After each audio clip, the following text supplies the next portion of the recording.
Stocks pep up after a weak session on Tuesday as inflation cools off and tariff fears recede. Metals and realty lead the charge, with midcaps putting on a better show for the second day running.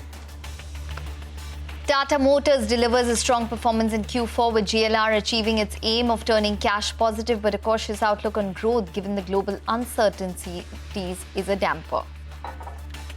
Bharat delivers a steady performance with healthy subscriber additions. The stronger show in Africa has a positive ring. Analysts remain upbeat on the stock.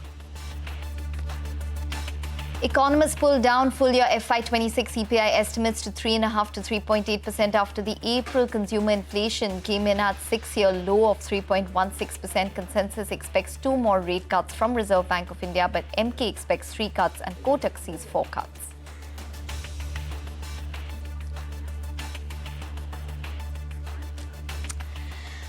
Hello and welcome to Halftime Report, live from the CNBC-TV18 Motilal Oswal studio. I'm Ekta Batra and with me is Mangalam Malu. Well, it's turning out to be a session where we are seeing some amount of green on the market. So we have the Nifty, which is up around 77 odd points. We have the Midcap Index, which is holding with a good gain of around 0.8% at this point in time. Bank Nifty a bit sluggish, but it's all about big stocks today. So the likes of Tata Motors, which is down around 1.5%, Cipla, which is down around 1 odd percent, Hero Moto is in focus as well. So it's a lot about larger stocks in today's trading session.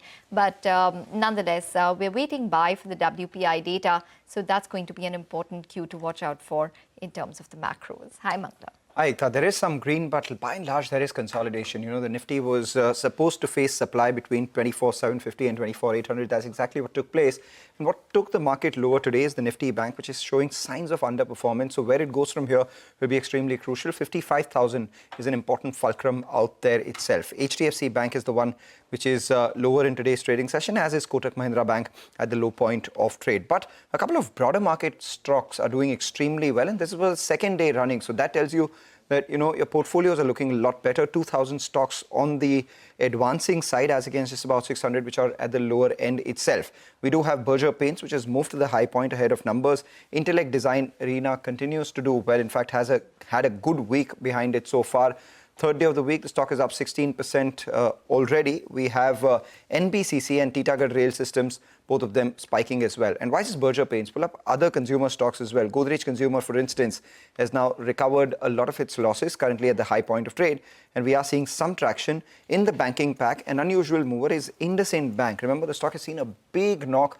A lot has happened on that one. And on a day the Nifty Bank is underperforming, we've seen a big spike on IndusInd Bank. So we'll keep an eye out on all those stocks as we do and as we await the WPI as well. Remember, the CPI that came in yesterday was at a near 4-year low at a little over 3% itself.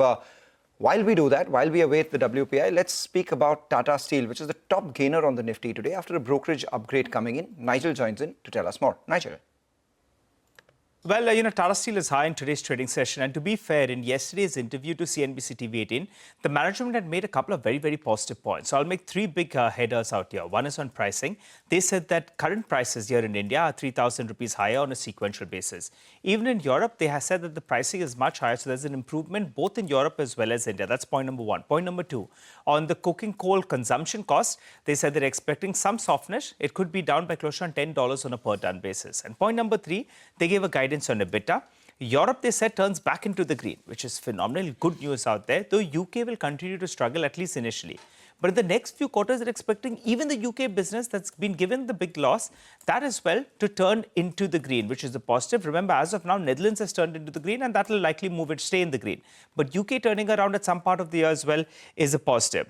Nuvama, they have gone ahead. They have upgraded the stock. The target price has been raised to around 177 rupees per share.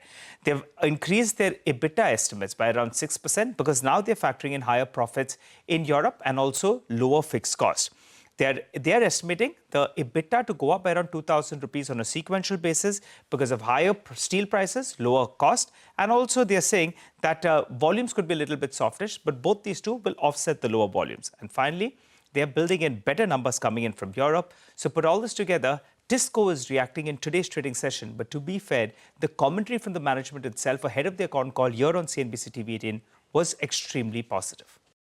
Okay, all right, Nigel, thanks very much for that. That's on Tata Steel, top gain on the Nifty, but we do have the WPI data for the month of April, which is flashing on your screen. So it's come in lower on a month-on-month basis. 0.85% is currently where the WPI data for April has come in, and that compares to 2.05% month-on-month. So there has been a softening which has taken place. Lata has more details. Over to her. Lata. Well, the important point is the inflation coming in below 1% at 0.85. I didn't do a very thorough poll. It was more a dipstick survey because not everyone gives you a WPI forecast. Remember, the interest rates are pegged on CPI, not on WPI. So there are fewer people who give you a number. But the number I got was 1.2%. From a reading of best of 5, the Cogensis number is 1.4. But either way, at 0.85, it is giving you an indication that repeatedly, no matter which index you take, inflation is coming below analyst forecasts. For CPI, for the last 4 months, we have been seeing inflation coming below the street forecast, and for WPI, much the same is getting repeated. The biggest fall in the case of WPI also has been on food, but not only on food. Fuel is another very big element that has come in at minus 2.18 compared to 0.2% higher in March. There is a contraction in April, and we need to spend a minute understanding this because in WPI, you take the price at which an HPCL or BPCL procures its petrol or the landed price of petrol. You don't add the excise duty. What happened is for you and me, the petrol price did not fall because the government raised the excise duty. But for the marketing companies itself, the price had fallen, and that is what gets factored into the WPI. So the fall in crude prices gets crude and crude derivatives gets factored into WPI. You're seeing a minus 2% as far as fuel inflation is concerned. And likewise in food inflation, the index is up 0.3% on the month. It's, at 0.3%, you multiply it by 12, you're actually looking at an annual inflation of only 3.6%, multiplied by 12. So the food inflation, even if you take it at this pace, is not going to be more than 3.6 for the full year. But individual commodities like the all commodities index, all the commodities in WPI are down 0.2% on the month. Manufactured products is the most expensive, and that is up 2.6%. Now, that's what I call expensive, because that's the only one which is pulling up the average. Else, we would have had a negative, a contraction in the WPI. It's because of the manufactured products. As a whole, the index rising at 2.6%, you're able to bring up the overall all commodities index to 0.85% year on year. Would we have a guest with us? Yes, Aditi Nair, the chief economist at ICRA, is joining us. Aditi, 0.85 is better than what you thought. How does it fit into the macro picture? Yeah, Lata, we were also at 1.4% for this month, and this is coming significantly lower than that. Interestingly, I think manufactured prices inflation is a little bit higher than what we had penciled in, so we need to go through the internals to really understand how to do the modeling going forward. Having said that, we were expecting the inflation to dip further in the month of May. So now I'm guessing that we're probably going to get a May inflation print that's going to be between 0.5 and 0.7%, so a very, very low number. And the average for the full year is also getting worked down, just the way that we spoke yesterday about the CPI. We have reduced our average CPI forecast for FY26 to 3.5%. I suspect the average WPI forecast for FY26 is probably going to be 2% or a little lower than that now. Okay. Well, would you say that CPI now crucially depends on fuel? Because in WPI, the lower fuel price is already getting reflected. We are having a fuel inflation of minus 2.1%, I think, year on year. So there is a contraction in fuel prices. Okay, minus 2.18 is the fuel index. If at some point in time the Indian government is able to, not take away our fuel gains as excise duty and instead pass it on to you and me, can you even undershoot 3.5? In that case, yes. But I think there's a low probability of that being passed through to us. One more small thing I just want to point out as far as fuels is concerned, if you look at the overall WPI particularly, electricity tariff revisions would now be underway. So the next 2-3 months are pretty crucial for that. So that will start working into the data only over the next couple of months. But overall, we're looking at a very, very benign WPI, benign CPI for sure in FY26, and obviously opening up the space for continued rate cuts over the next few months. And what are your rate cut expectations in terms of number of cuts? So right now we're at 25 basis points each over the next 3 policy reviews. Possibility of a front loading in the next policy review only if we get a fairly negative surprise coming in from the GDP data, which we will get a few days before the next MPC review discussion starts. Yeah, that's the thing. If you are tracking the developments in the United States as well, and what your call on the Fed is from here on, because earlier the expectations of inflation were high because of the trade tariff uncertainty. Now there is a near-term pause out there. US, China have made that deal for the next 90 days at least. Tariffs are capped at 30%. What are your expectations here?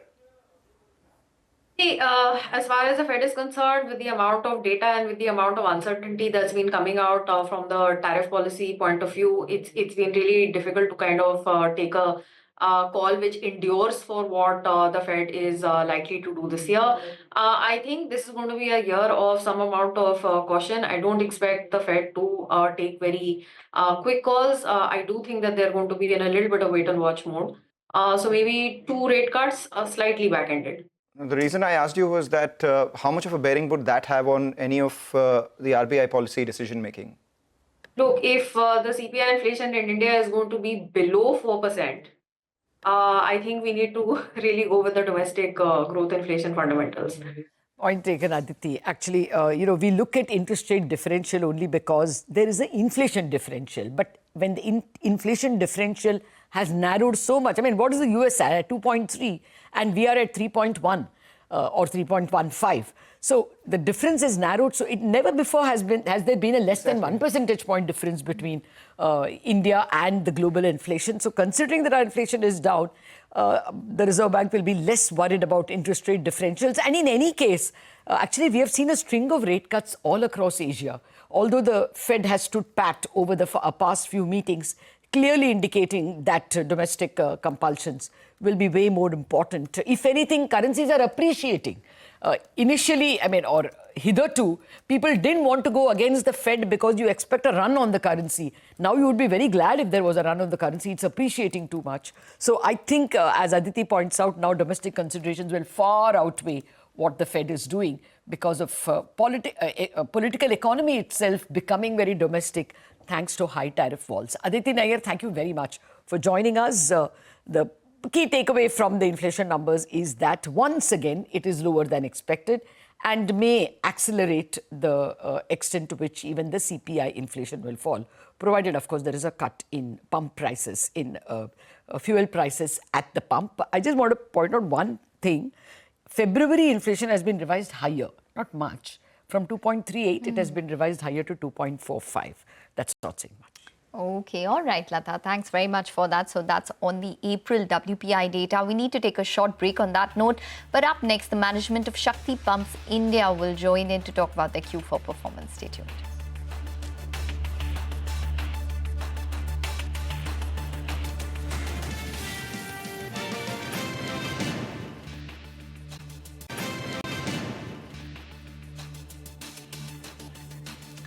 Welcome back. You're still tuned into a halftime report on CNBC TV18. Let's talk about some numbers then. Shakti Pumps is on our radar now. For Q4, their margins came in at a multi-quarter high and the company reported its highest ever revenue in FY26. Joining in to talk about more of the numbers, we have Dinesh Patidar, who's the chairman, and Dinesh Patel, who's the CFO of the company, joining in.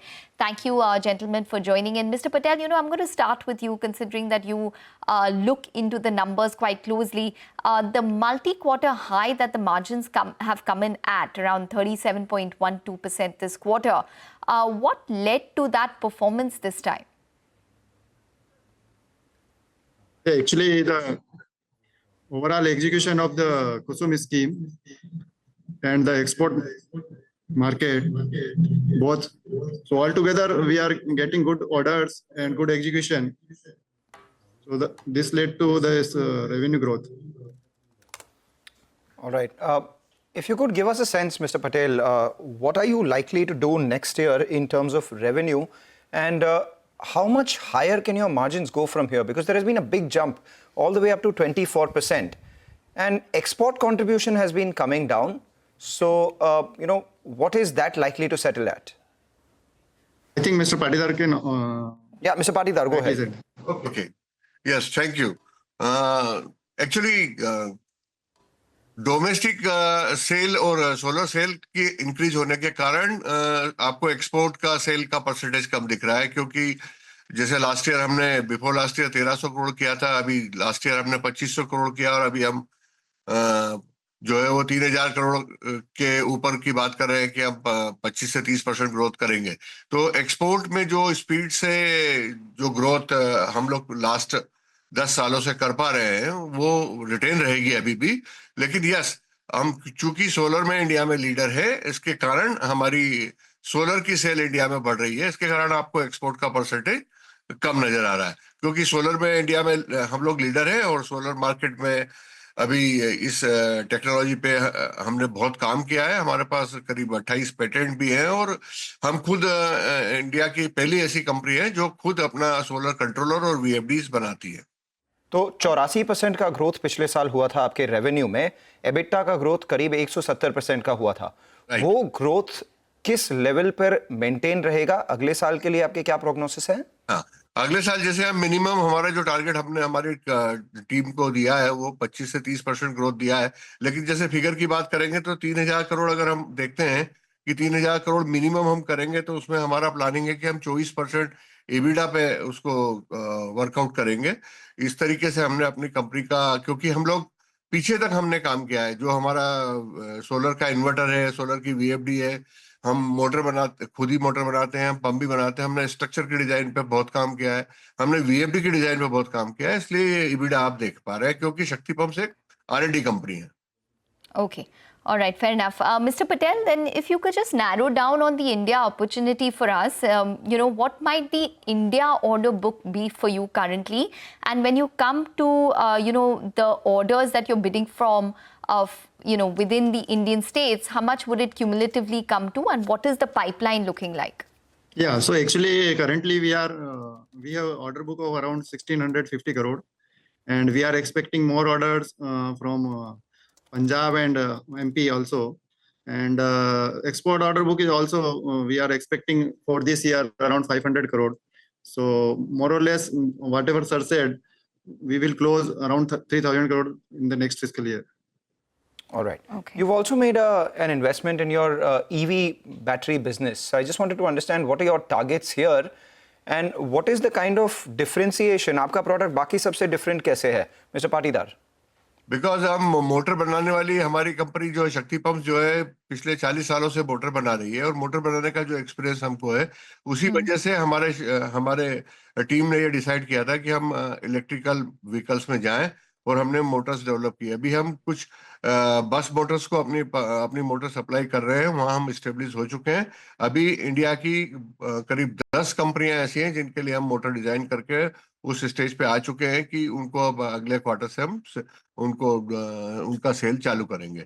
तो इस business से कितना cell आ सकता है आपको अगले एक दो साल में? ये अभी जल्दी होगा ये बोलना, क्योंकि जब ये OEM के लिए काम करना होता है, जैसे हम JBM के लिए काम कर रहे हैं, तो उनके लिए जैसे जितनी वो 10,000 मोटर्स बनाने वाले हैं, 10,000 बस बनाएंगे, तो उसमें हमारी 2 मोटरें कंपलसरी लगेगी। उनके साथ हमारा JV भी हुआ है, एक मोटर उनके स्टीयरिंग में और एक उनके कंप्रेसर में। इस तरह की हम धीरे धीरे आगे बढ़ रहे हैं। दूसरी कंपनियों से भी जैसे टाई अप होगा आगे हम उसके बारे में और इन्फॉर्म करेंगे। Okay. So, Mr. Patidar, what might the capacity utilization be in all of your plants right now, and what is your capex plan considering that you are projecting so much demand?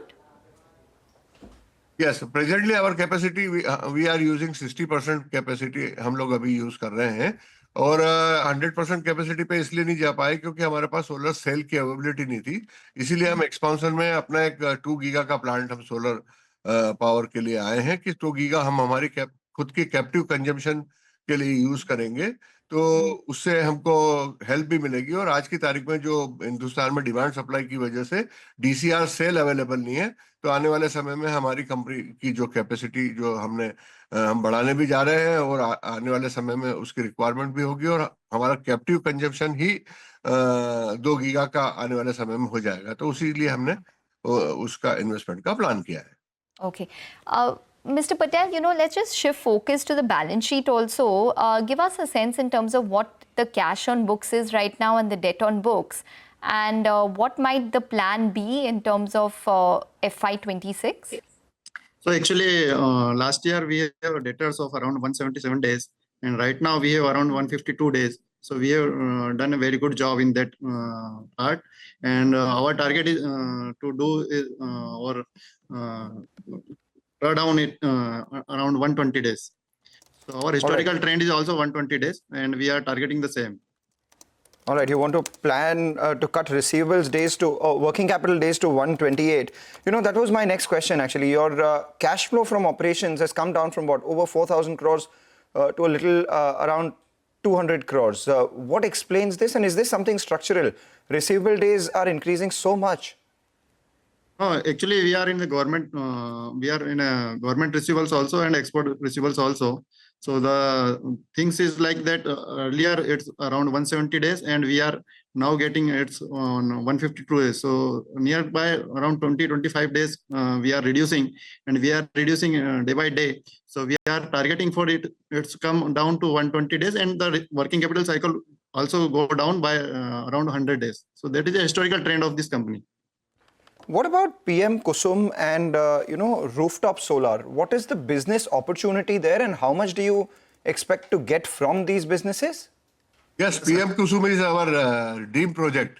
PM Kusum ही हमारे शक्ति pumps के लिए PM कुसुम ही अपने आप में एक dream project है, और उसी के लिए हमने इतने दिनों से जो एनर्जी एफिशिएंसी पे और हमारी टेक्नोलॉजी पे काम किया था। तो कुसुम में हम लीडर है, और आने वाले समय में हमारे जो इन्वर्टर्स भी बन के तैयार हुए हैं, आने वाले समय में हम सूर्य ग्रह जो रूफटॉप है उसके लिए भी हम आगे बढ़ेंगे। तो अगले क्वार्टर से आप हमारी सेल में रूफटॉप का हिस्सा भी देखेंगे। तो ये दोनों टुगेदर आपके बिजनेस में कितना बड़ा ग्रोथ कर सकते हैं, मतलब कितने बड़े कंट्रीब्यूटर्स हो सकते हैं? हमने ये डिसाइड किया कि ऑलरेडी कुसुम की स्कीम में हम लीडर हैं, और सूर्य ग्रह में भी आने वाले 3 साल में उसको हम लीडरशिप की पोजीशन पे ले जाएंगे, क्योंकि ऑलरेडी इन्वर्टर हमारा हो जाएगा, सोलर सेल हमारा है, स्ट्रक्चर हम बना रहे हैं। तो अभी आज की स्थिति में सारी चीजें सप्लाई करने वाली एक कंपनी कोई भी नहीं है। हम अकेली एक वन कंपनी होगी जो कि अपना इन्वर्टर होगा, अपना सोलर सेल होगा और अपना स्ट्रक्चर होगा। Okay, all right, Mr. Patel and Mr. Patidar, thanks very much for joining in and speaking with us. So that's Shakti Pumps. The stock is up around 3% at this point in time. They are targeting revenues of around 3,000 odd crores and are seeing a massive amount of demand coming in from the domestic market vis-a-vis exports. We'll take a short break now, but up next, Pritesh Mehta of Yes Securities will join in with his trading calls.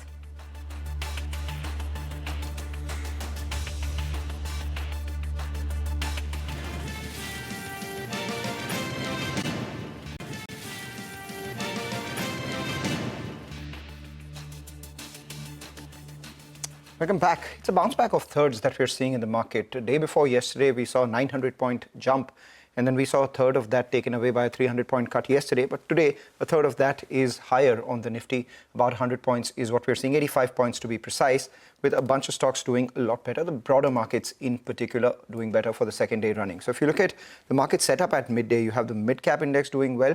We have the Nifty, which is doing well. The Nifty Bank is a bit of an underperformer, and that's causing a bit of a cap on the gains, or putting a lid on the gains that the Nifty is making today. No problems for portfolios. The Midcap index is actually at the higher end of today's trading range so far, with the advances far outnumbering the declines. And we have less fear in the market because all the major events are behind us. Now, even the US-China trade issues have been resolved, and there is peace around the world. And that's reflected in the India VIX, which is now at the low point of trade as we speak. So a lot of these option writers from last week are sitting on good gains. If you look at the active Nifty options, 24,700 seems to be a bit of a fulcrum, and these are options that expire tomorrow. 24,700 call, 75 rupees premium. 24,700 put comes up for you. The premium would be a little over 125 rupees. Club both of them together, you're playing for a premium of 200 points on either side of 24,700, which implies that all those who are writing this option, both the call and put together, you are waiting or playing for a range of 24,500 to 24,900 in terms of a broad range for expiry that takes place tomorrow itself. A lot of stocks are on our radar. Max Financials post numbers doing extremely well. A lot of long positions being added out there. And we have Tata Steel as well. The top Nifty gainer today. Brokerage is positive on it. The European operations seem a lot more optimistic. A lot of long positions added on Tata Steel too. Ekta. Okay, all right. Pritesh Mehta joins in to discuss the technicals now. Pritesh, hi, welcome to the show. If you could just start by detailing what your strategy would be in terms of stocks today. Yeah, good afternoon. See, there is a case of strong outperformance from mid caps. If I look at ratio of mid cap versus Nifty, it is moving higher. It is inching closer to the peak of Feb 2025. Once there is a break about the same, we can have a case of strong outperformance of mid caps over Nifty. And also, what we have seen that there is risk on more going on in our markets internally. So there are more areas which had not done well earlier. They are doing well. Something like autos, mid-cap IT, PAC index, they are all showing gains in the last couple of days. So I think it's a good time to be in this market. When it comes to stock-specific action, so we have two recommendations. First one is buy on Dalmia Bharat. Now the stock has made a strong comeback since March, and in the process, it's confirmed a multi-month base breakout. We have series of double top buying, bullish trader breakout, and it is showing signs of outperforming against our customer cement index. So buy for a target of 2300 and stop loss would be 1970. The second recommendation is buy on Max Health. Now the stock is able to break out of a basic pattern. It is already confirmed a bullish trader break, and it is following through post of bullish anchor column. So buy for a target of 1330. The stop loss would be 1120. All right. That's about Max Healthcare and Dalmia Bharat Sugar. On the back of good numbers, the stock's doing extremely well. Pritesh, thank you so much for joining in and giving us your view on individual stocks and the index at large. We take a short break, come back, we focus on a lot of other stocks which are moving around as we speak. A lot of these auto stocks, Eicher Motors, M&M, Maruti, have moved to the high point of trade. Come back, we'll talk about all of them.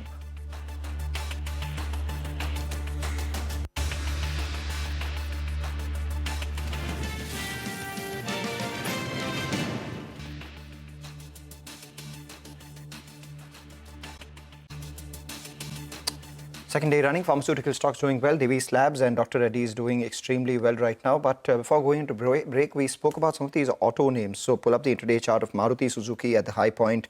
We have Eicher Motors, which too has moved to the high point. And we have Hero MotoCorp, which is also on our radar, has recovered a fair bit from lows. In fact, up about 4% from lows after having rallied about 2.5-3% yesterday post numbers as well.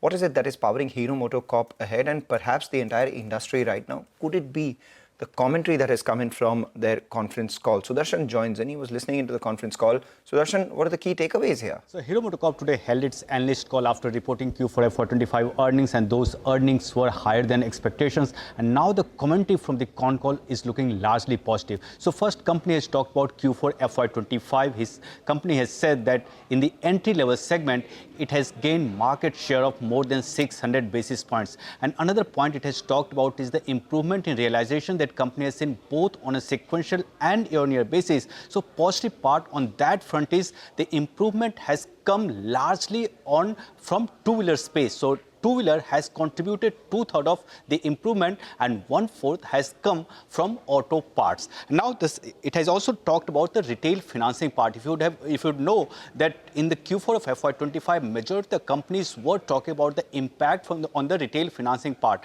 Hero Motor is saying that in Q4 of FY25, its retail financing penetration was at 55%, same that company had seen in Q4 of FY24. What about the near-term outlook? Company is saying that in the near term, number of marriage dates in 2025 is more than what it was in 2024, and it's going to have a positive impact on Hero Motor because it's the leader in the entry-level segment. On the margin front, it says it will continue to hold margin in the range of 14 to 16%, and the recent income tax cut that government had announced will also aid the growth. On EV front, company is saying that it will turn EBITDA positive once company starts selling in the range of 25,000 to 26,000, and that is now 2 years away. So overall, commentary is looking positive after better than expected Q4 FY25 earnings. All right, Sudarshan, thanks a lot for that. Let's talk about Cipla. That one is under pressure. Underperforming the pharmaceutical stocks by and large, and this could be attributed to their fourth quarter numbers. Stock down about 1.5%, Ekta. Well, yes, with Cipla, I think it's the conference call takeaways which actually are making the stock a bit subdued today. That was post-markets. So, for example, they said that the FY26 revenue guidance was going to be continued growth trajectories. So, analysts are interpreting that as maybe flat to low single digits at this point in time. The US revenue is also expected to be around flattish for Q1 at around $220 million. Now, the EBITDA margin guidance is what disappointed a couple of analysts. It is estimated at 23.5% to 24.5% versus 25.9% in FY25. So now the takeaways from the analysts which have concerned the street is FY27 margins could probably contract further. This is as Revlimid generic fully phases out. The US business, remember, seems to be heavily reliant on Revlimid generic at this point in time. And US launches such as Abrixon generic, Advair generic are unlikely to offset the FY26 decline from Revlimid. Now, a couple of brokerages, for example, Nuvama has retained their hold with a target price of 16.20. Margin guidance is below expectations according to them. Nomura has a buy call and a target of 1760. Q4 EBITDA is a miss, but the outlook is in line with estimates. Equirus is long with the target price of 1720. Revlimid near-term overhang remains and long-term levers, however, are intact. And Kotak has also said that they have a buy fair value of 1,800 rupees. It stays on track, according to them, aided by the healthy traction that they've seen across markets. So the street is concerned about what the pipeline is looking like for Cipla once Revlimid generic mainly phases out for the company. All right, so that's about Cipla. Garden Reach Shipbuilders, though, on the back of very strong fourth quarter numbers, surging. In fact, all the defense stocks are buzzing around, and Garden Reach Shipbuilders has the added impetus of their results. Stock up 17% right now. What exactly entailed in those numbers? We have Ria joining in with the details there. Ria. Well, yes, Garden Reach Shipbuilders is in focus once again today after reporting a healthy set of numbers in Q4 of FY25. The revenue has gone up by around 62% on a year-on-year basis. Even the EBITDA and net profit have jumped up by 144% and 119% respectively, both on a year-on-year basis. Margins have also seen an expansion of 454 basis points, coming in at 13.5% in this quarter versus just about 8.9% in Q4 of last year. For the full year FY25 as well, we've seen good growth on all fronts. The net profit margin has also been above the company's guidance of over 8%. The order book details haven't been disclosed yet, but in the Q3 earnings call, the company had said that the order book is expected to come down to rupees 22,000 odd crores by the end of FY25 as execution is picking up. And the order book at the end of Q3 was around rupees 23,877 crores. Some key things to watch out for going ahead will be the management's comments on the order book and the execution, and also the update on the delivery of one of the key projects of the company, which is the 8 ASW shallow water crafts, all of which are to be delivered by October of 2026. And remember, the first ship was delivered just last week to the Indian Navy. Commenting on the results, the management has said that with their strong order book and healthy order visibility going ahead, including in the commercial shipbuilding segment, they are confident of even better performance in the next financial year going ahead. Resultantly, the stock has been trading higher in today's session, up around 12 to 13%, but still important to note that it is down around 25% off its 52-week high at the moment. But largely, the results have been good for Garden Reach in this quarter, and the street is reacting positively to this. Okay, all right. Well, Bharti Airtel has gained after reporting a good set of numbers. Reema's here with more. That's Bharti Airtel has been a big outperformer. This year itself is up about 17-18%. In the last 1 year, stock has gained 45%, and in 3 years, well, it's up 170%. Numbers were good. We'll get more clarity in the conference call at 2:30 p.m. The consolidated numbers were better than expectations, aided by Africa, and the India mobile business has seen a steady and a strong performance. So strong execution continues to power Bharti Airtel. So the India mobile business, while in Q4, Jio did better. Jio's top-line growth was 2.4%, ahead of Bharti Airtel's 1.3% growth. But on other parameters, Bharti's done better. For full year, India mobile revenues were up 18%. EBITDA margins for Bharti Airtel are now inching towards the 60% mark. ARPUs are now 245, and the subscriber additions have been very strong at 5 million in the quarter gone by. So all in all, Africa has been very healthy, aided by the tariff hikes taken in Nigeria.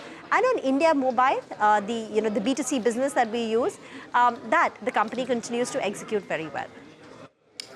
Right, Rima, thanks a lot for that. That's about Bharat Airtel. With that, we'll sit in a short break. As we do that, small programming note for all you viewers. CNBC-TV18 and HSBC India are back with Season 2 of the SME Champion Awards. This prestigious platform celebrates SMEs that are pushing boundaries, making an impact and shaping the future. Nominations, they're now open. Scan the QR code now and submit your entry for the SME Champion Awards Season 2.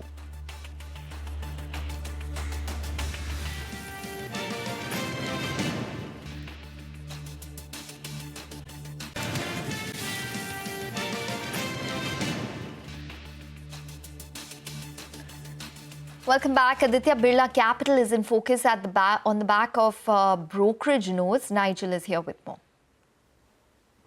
Well, that's right. Aditya Birla Capital, in fact, is higher in today's trading session. I've picked out two big brokerages that are fairly positive. First, Macquarie, they have an outperform rating with a target price of around 260 rupees. They say that the profit and the AUM was in line with expectations. Now, all eyes are on the slippages, particularly in the unsecured business segment, which will be important. On AB Sun Life Insurance, out there, they're saying the performance actually was better than expected. So they're quite positive out there. And they're also highlighting that the management is targeting to double the NBFC AUM as well as the VNB in the next 3 years. So that's why we have Macquarie that's positive. Moving to Morgan Stanley, they as well have an overweight rating with a target price of around 250 rupees. They see a steady improvement and better outlook across businesses. They're saying that the NBFC, which is the largest business, the performance out there was in line with expectations.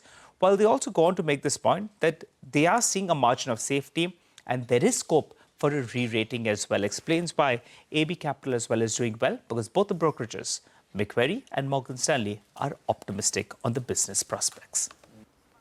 All right, Nigel, thanks a lot for that. That's about Aditya Birla Capital. Just keep an eye on the market, though. We're seeing some bit of profit booking from the top. The Nifty is actually at the low point of trade right now so far. And the stocks which are taking it lower, we have, the Nifty Bank, which is lower. That's led lower by ICICI Bank. So over the last few minutes, we had ICICI Bank move to the low point of trade.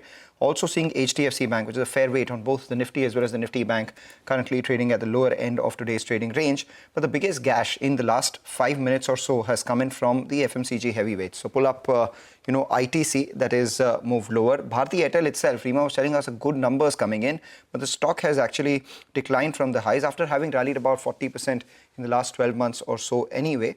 And Tata Motors continues to go lower despite good numbers and good commentary coming in from the management. So just keep an eye out. We do have, the index holding on to gains. It's just about 50 points right now, as against about 90 points when we started the show. Ultratech Cements and LTI Mindtree, on the other hand, are moving higher. So Ultratech had a bit of a dip earlier and now has moved higher. That dip has been bought into. LTI Mindtree is the other one. I'll wait to see whether you have all the other IT stocks moving higher as well, especially given the sort of rally that we saw in NASDAQ overnight. But amidst all of this, a stock that is surging in trade today is Siemens, despite a tepid performance in the quarter gone by. Upasna joins in to tell us what is moving the stock higher despite the tepid quarter. Upasna. Yes, before I talk about the results, let me point out that this quarter there was a demerger of company's energy business effective from 25th of March 2025. Now, Siemens Limited ex demerger, talking about the overall quarter, it was a tepid quarter, but order inflow in this quarter remained quite strong. Now, coming to the revenue, it was likely in line with the Nomura estimates with a growth of 3%. EBITDA margin and net profit, there was a miss on Nomura estimates on all these three fronts. Coming to the EBITDA first, it stood at 467 crore with a downtick of 27%. EBITDA margins were also under pressure, down about 436 basis points at 11%. And PAT also under pressure, down about 37% at 407. Now, PAT declined due to under-absorption of fixed cost and higher cost of material in company's digital industries business.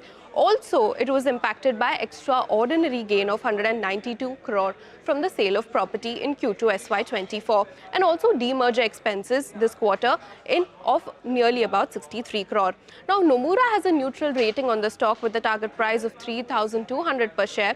It says that the digital industry segment continued to see demand slow down, but now if we look at the order inflow of the company for its non-energy entity, it was quite healthy, up about 44% on a YoY basis, which provides a good revenue visibility for the future. It expects execution ramp up in FY26, FY27 as order inflows have been quite healthy in H1 FY21 for the non-energy segment. Now, it also expects a CAGR revenue growth of 11%, EBITDA growth of 13% and PAT growth of over 10% from FY24 to FY27. So certainly a positive outlook from Motilal Oswal on Siemens on the back of its strong order inflows. Okay, all right. Thanks very much for that, Upasana. Well, REC is under pressure after it cuts guidance for its AUM growth to 11 to 13% from 15 to 17%. Vinny is here with more. Hi, afternoon. So yes, REC is clearly under pressure after those highlights have actually come in from the con call. AUM guidance now is at 11 to 13%. Previously, it was around 15%, so cutting the guidance on that front.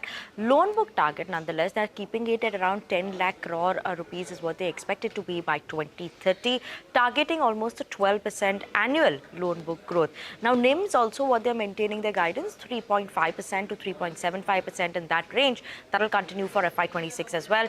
And infrastructure lending, the company highlighted, that is also expected to contribute to the NIMs as well as the spread going forward. So that will be something that will be supporting them going forward. Regulatory environment, they highlighted it has been stable. Timely tariff orders in most of the states have come in. So that is why regulatory, everything is fine on that front.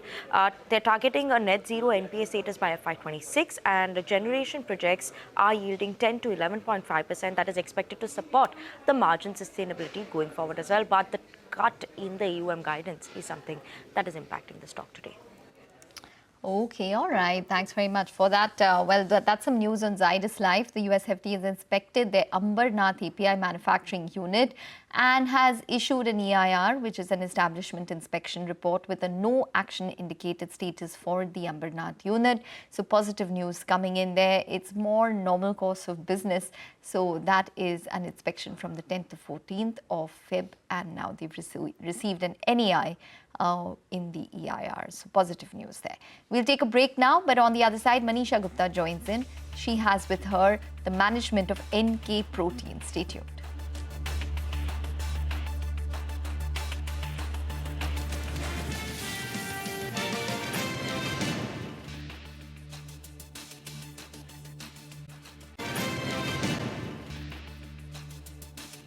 Welcome back, and joining us on the show now is Priyam Patel. He's Managing Director at NK Proteins. Priyam, hi. Thank you so much taking time out for us here at CNBC TV18. Your sense on edible oil as a sector, because we've seen prices gain up in the last 1 week. In last 2 days, actually, the soybean prices have gained up by nearly $50 to $70 a ton there. The palm also seems to be surging. So soy and palm, the kind of gains that we've seen, how are you reading these price appreciations? Good afternoon, Manisha. I think one of the major effects was the US biodiesel policy, which has just come in yesterday. So that has been a big boom for the pricing to increase in the recent times. Over and above, what we see is that the demand for edible oil has been sluggish since the last few weeks, but now it has started picking up, especially in India, after the entire events of the India-Pakistan conflict. There has been a lot of stocking which has been happening at the distributor, retailer and household levels. So we see those levels coming up, and now that once that the demand is there, after the demand has disappeared, I think then the prices should stabilize around these prices. The soy oil availability for the year is ample. The crop in Brazil, China, everything is good.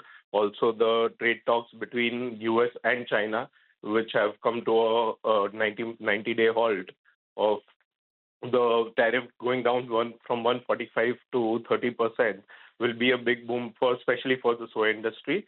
So I think the markets, the roller coaster ride should be over, if not completely over, but should be over for now, at least for the next 90 days. Priyam, would you also expect the imports picking pace from here? Because the first quarter, most of the months, the imports were slightly lower, especially for palm. Do you see that that equation kind of change as we go ahead from here?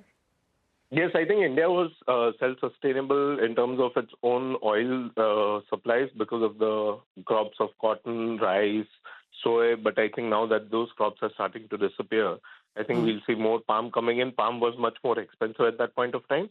But going forward, I think palm is becoming more competitive, and palm imports will kind of pick up slowly and gradually, which we've seen a lot of trades has been happening since the last 2 weeks from India. So that has also helped push the palm markets a little higher. Priyam, how would you look at the Indian demand growth going forward? I mean, we do understand that India as a consumer is price sensitive. We tend to consume what is cheaper, and then the HoReCa demand is quite on the stronger side as well. But when you look at various oils, as you spoke about from rice bran, you do a lot of work in that, and soy and cottonseed oil for that matter. How have you seen demand shift between various of these oils? The demand usually shifts specifically for HoReCa. It shifts from palm to whatever is the cheaper oil. So that shift is always going to happen because the margins and the value addition is so little, so they will have to go for the cheapest available oil. But having said that, I think from household demand perspective, we see there is a firmness in branded demand, and that branded demand is increasing year on year by 8 to 10%. And I think we've all seen a good growth in that.